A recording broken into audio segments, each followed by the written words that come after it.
Hello everybody, welcome back to another episode of the Captain's Log. Today, I'm going to be taking a very old spawner farm we've had. I think we've had this spawner farm active pretty much since we started the server about 3 years ago.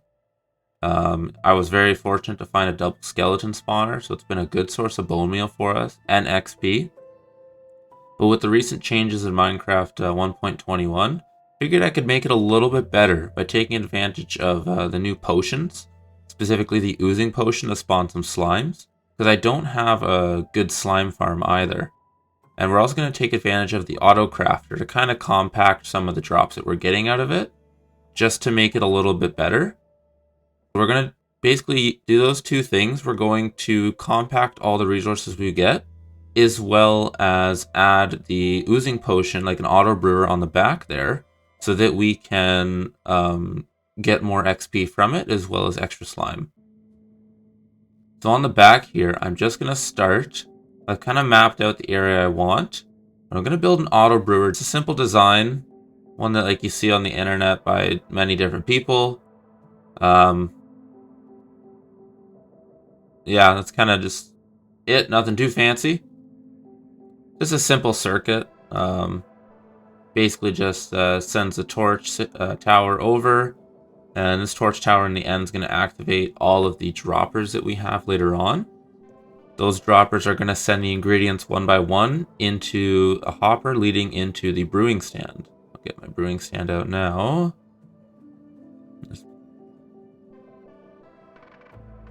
This brewing stand here, it's basically going to fill up with bottles and then to power the torch tower, which is going to send all the ingredients over. So the ingredients will come through the top here.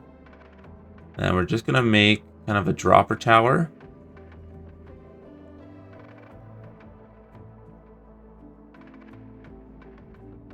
Each one of these droppers is going to end up containing one of our ingredients. So we're going to have at the bottom there the nether wart. That's going to create the awkward potion. And then we're going to move on and add slime blocks. These slime blocks are what's going to turn the potion into the new 1.21 oozing potion. How this works is whenever a mob dies, it's infected with it, or if the player dies infected with it, it spawns, I believe it was about 2 to 3 small slimes. But killing those slimes still gets you XP, so by adding this in, we're actually going to be getting like maybe 2 or 3 times the amount of XP we normally would have gotten. It's going to work even better, more efficient if we wait for the skeletons to actually add up, because then we can hit more of them with the potion at a time. Nope, I need more space on the roof. Yeah, so it's simply just a tower like this here. And we'll make a little bit more space as well. But we're going to extend this torch tower up. It can actually interact with those droppers at the top there. So that whenever filter the system, it's going to refill those ingredients and produce new potions.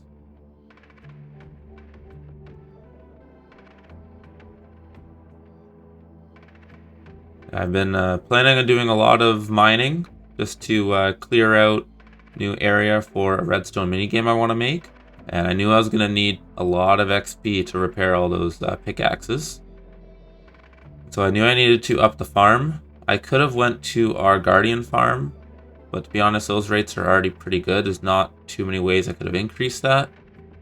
And I know online there is a silverfish design going around, because another one of the new potions actually spawns silverfish as well.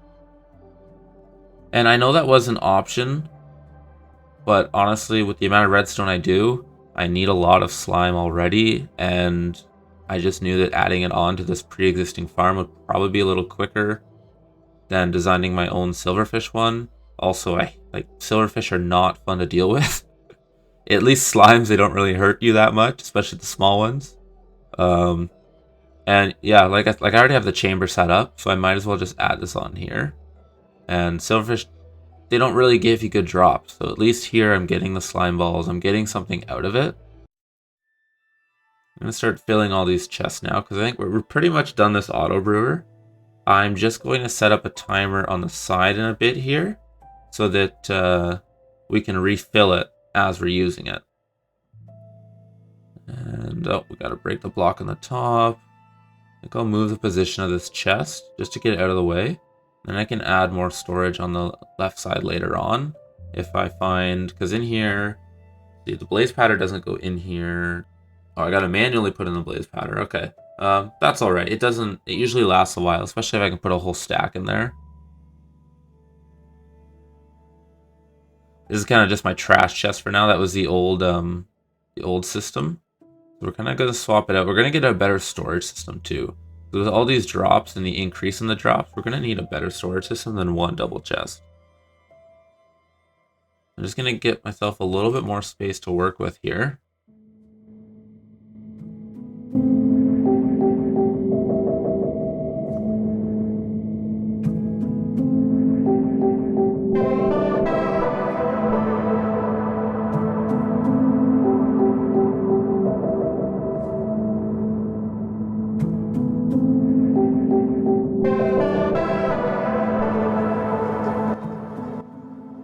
Alright, so now that we've cleared out a bit of space, let's see, we can start working on so it's sort of a clock.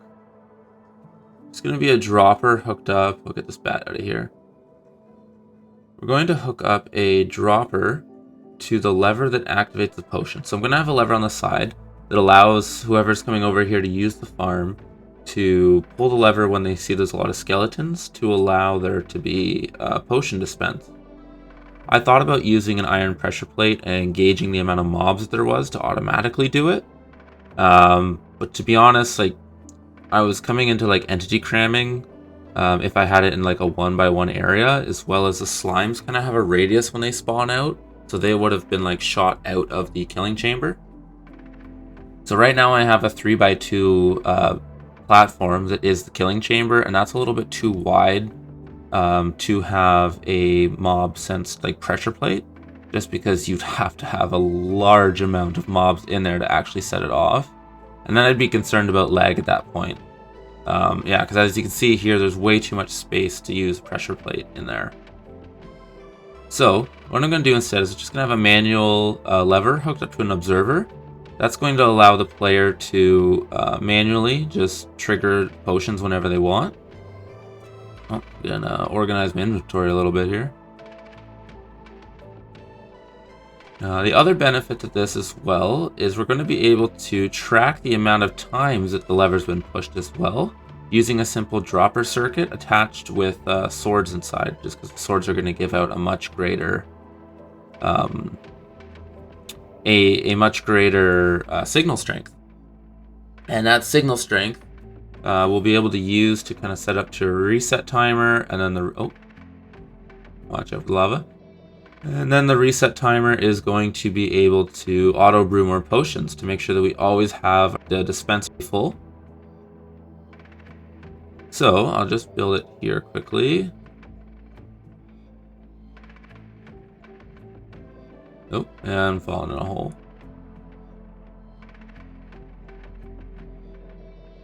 So I'm just going to remove all of this system here. Kind of just use this as a chest for now for all my random storage.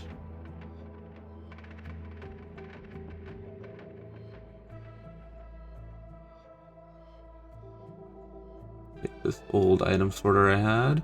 I used to just be sorting the bones. Thinking with the new design here, we're going to sort the bones, the slime, probably the arrows too, and kind of just burn everything else. I don't need like 8 or 12 sets of gold armor that's half broken, so yeah, so this should work here. Yeah, so that's going to set up as a dispenser. So every time someone flicks a lever, it's going to dispense one of those potion bottles.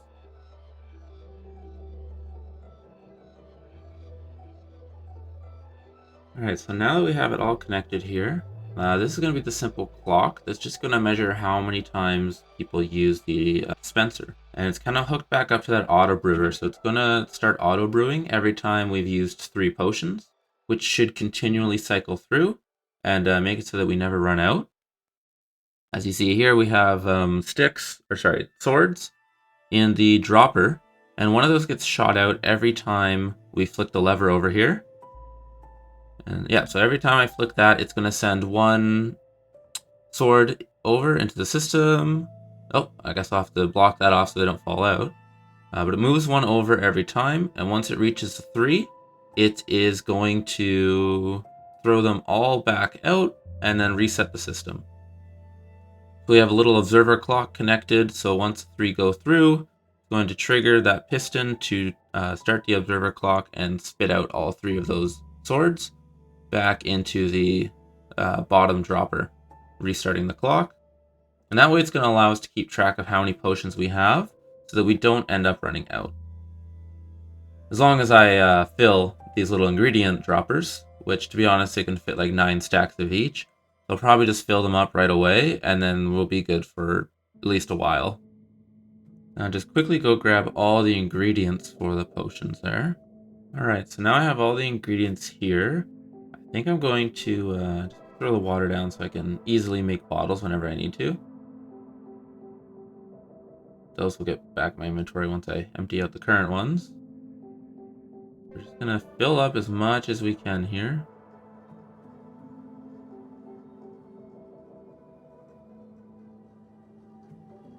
I'm starting to think I'll probably throw on another chest here just to get even more space for the bottles, because those are going to be the thing that's going to run out the fastest just because they don't stack. I'll make a few manually here just so that I have some oozing potions already set to go.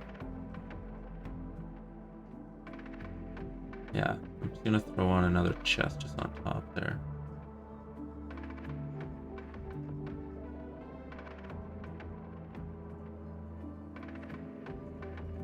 There we are.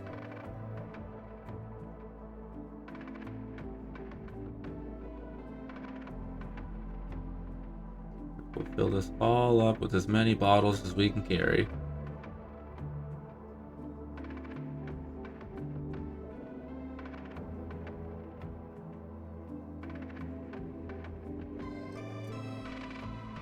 Not the most exciting job filling the bottles, but there we go. I'll wait for the top one to empty out a bit. There we go, just about full. And I'll put my extra ones here so I can always come back and fill it up when I need to. I'll put in the nether wart. And you know what I'm thinking now? I'm looking, we have 5 modules up there. Honestly, for the potion we made, I only really needed to do 3. Because we got wart, slime, and then... Let's see, we got the gunpowder too to make them splash potions.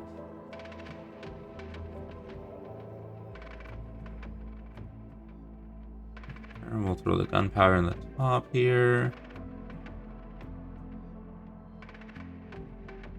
You know what, I'll probably just take these because it's redstone I can save to use elsewhere. Alright, so now that we've finished the redstone in behind, we're going to start working on expanding that storage system. Like I said, it's going to produce way more items for us now, and I want to make sure that I have more than just one singular double chest.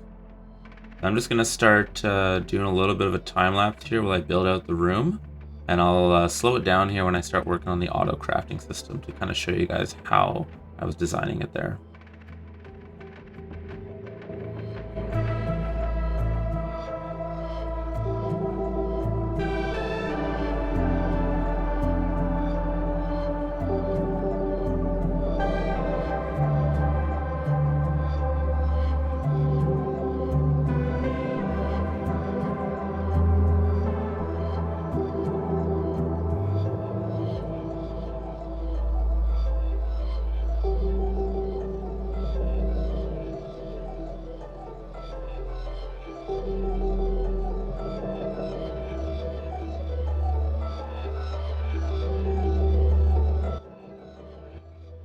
I'm just going to build the auto crafting setup here. It's the simple one you've seen online, basically, because I'm condensing the slime balls into full blocks. The typical system that people use is you just grab a composter, you fill it to the top so that it's set to, I believe the signal power is 8. And that way you set it to subtract from the signal that will be coming from the crafter. which once it's filled up should give out 9. And then once it does that, there will be enough left over to basically circle the redstone signal around and trigger the auto crafter, because you do have to power the crafter to have it craft something as well. I feel like I'm going to be saying craft a lot in the next few minutes. Yeah, so basically we're just going to go down here. We're just going to set up the composter circuit just to take the measurement from the auto crafter.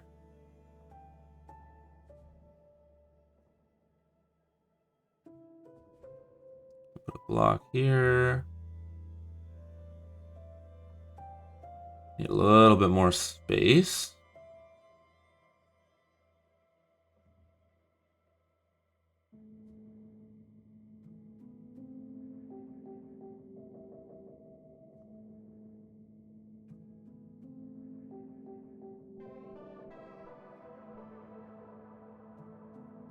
Interesting.